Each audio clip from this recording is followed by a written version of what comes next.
Last Friday, the album October Country by Ghost Mountain released, and if you're not extremely familiar with the Haunted Mound collective that Ghost Mountain is a part of, you might not know just how crazy it is that this album actually released. Back in 2019, Ghost Mountain and Sematary were the two founding members of Haunted Mound. When late 2020 rolled around, there was already 2 solo Sematary albums, and fans were really craving more solo music from Ghost Mountain since he had only released a couple singles. That's when he replied, "Don't wait for it," when a fan was asking about a solo album. In the coming months, it became more and more clear that the two had a falling out, and Ghost Mountain's feature on Goin' Mortem from April 2021's Rainbow Bridge 3 would be the last verse we'd hear from him for about 4 years. This album also brought on a feature from Buckshot, who would become the collective's next member, and shortly thereafter, Hackle would also be added to the collective, both of which are still members to this day. Much later in an interview, Sematary made it clear that he was open to the idea of Ghost Mountain joining back in, but only if he'd be willing to take it seriously and work hard on music, which was the only real mention of him for the years that pass. The collective would continue prolifically putting out music, but there was one thing on every Haunted Mound fan's mind,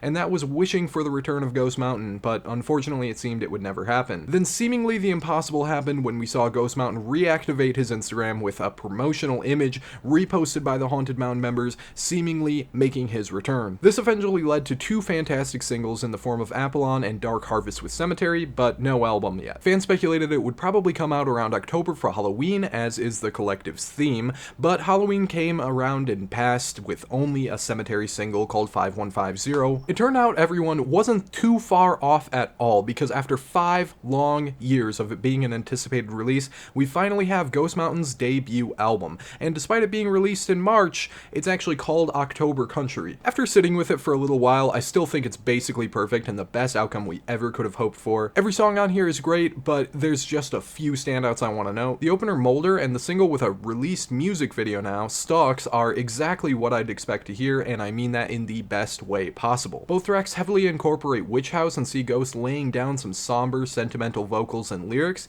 It sounds beautiful and oddly comforting. The collaboration on here with Buckshot, called Familiar Stranger, is also somewhat similar in sound, and also very neat to see lyrically, considering the circumstance that Buckshot essentially replaced Ghost Mountain for a while. The 2 Sematary collab tracks on the album also stand apart from the others. Highway Hex is awesome and really feels like proper classic Haunted Mound, but the second of the 2, Damien, is absolutely insane, and depending on if you like this particular style, I think it's arguable that it's the best Haunted Mound song in general. So if you've heard it, what's your favorite song on October Country? Do you like the album overall? Let me know in the comment section down below, and make sure to like, follow, or subscribe for more music related content.